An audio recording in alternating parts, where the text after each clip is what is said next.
to what to do if your house is underwater. We have good friends of mine, Glen Henderson and Shannon Keatley with the Alliance Group, so welcome. Yeah, thanks for having us today. Thanks, Craig. Exciting. Now, Glen is actually the author of a book, Avoiding Foreclosure, How to Not Go Broke, Saving Your Home. We're going to give a few of those out here today. So, Now, I know the market's shifted, but you guys, we've been talking about this short sale stuff a lot. You guys have been guests on my radio show. Welcome to TV, by the way. Yeah, thank you. Did you know on TV there's a paper rule? For those of you who don't know the paper rule, in between segments you have to go like this, or you can wear makeup. I don't wear makeup, so I do the paper. I do the paper rule. Glen wears a lot of makeup. No, I'm just kidding. So we got Glen and Shannon. Quick story about Glen. Glen I've known for years. He came to one of my events, the event at La Jolla, the Museum of Contemporary Arts. He came. He is a guest. We both got a special invite to a short sale conference up in Las Vegas with a guy named Ron Quintero, the CEO of the Real Estate Radio Network. And I'll never forget, this is the first time I actually had a chance to get to know Glen, how good he was at the profession. I'll never forget running into you at the airport on the way back, the plane ride home, and we spent the entire plane ride home talking about helping people. Yeah. We didn't talk about your numbers or your goals or how you're in the top 10 producing realtors in San Diego, recognized nationwide. All both of us talked about the entire time is how you can help people. Remember that? Oh, I remember exactly. So had a couple drinks on that plane too. Yeah. Shannon Keatley.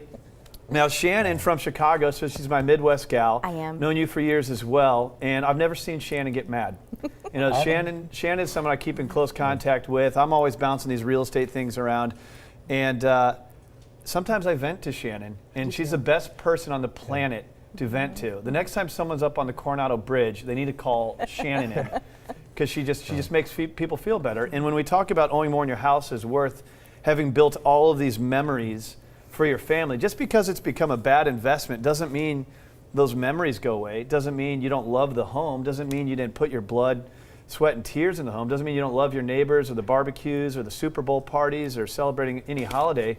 So what a tough situation to help people through. But you guys, you really are the best when it comes to this and other things as well. So let's speak about it. So right now we've seen appreciation, huge appreciation in San Diego, 15, 20, 25%. But we get these inquiries through craigsowing.com, and it's like, what do I do? I still owe $600,000, but my house is worth $300,000. But prices are appreciating, what do I do? So let's start with you, Glen. What do you do? I mean, we're still getting calls every day from people that are in that situation, because we did see the 20, 25% gains in some different markets.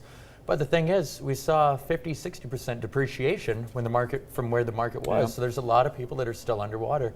And I mean, the first thing is for somebody to reach out and start inquiring, start reaching out for help and just learning what the options are available to them and what we run into. Do you feel like people, and you tell me, you deal with these types of people all the time.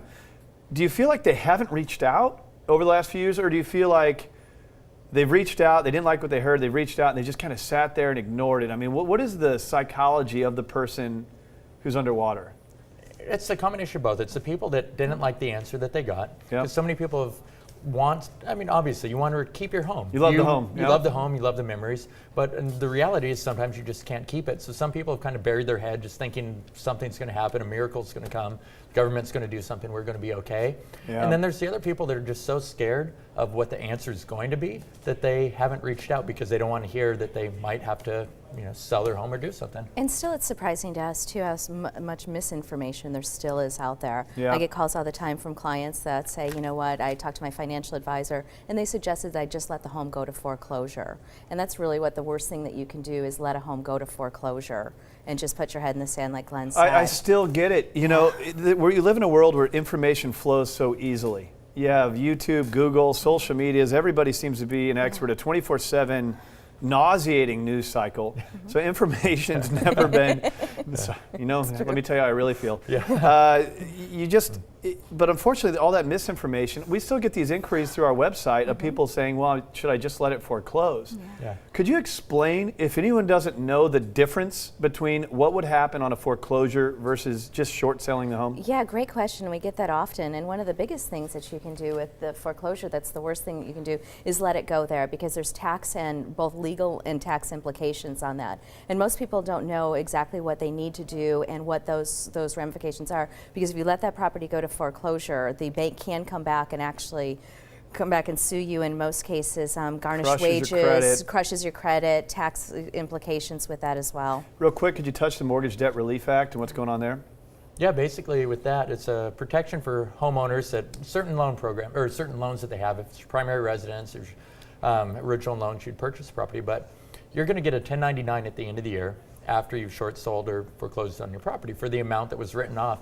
Well, after this year, the government hasn't said if they're going to extend that relief. If they So don't, you could then just you could get be nailed. taxed. You Nailed. could have a huge tax implication after So the example I gave would be a $300,000 tax liability. Correct, and it's taxed at ordinary gains. So in most cases, you're talking 30% to the federal and then 15% to the government. So you're Yeah. looking at 40, 55%. And keep in mind, you can also buy another home again in 2 years. You guys are helping people right now that short sold 2 years ago. They're getting back in the game. Yeah. Yeah, and So kicking the can down the road is actually doing yourself a disservice. Right. And what's interesting with it too is we actually have a lender now, it's a portfolio. They're lending a day after a short sale. They're willing to lend if you have 20% down. Doesn't matter about your short sale.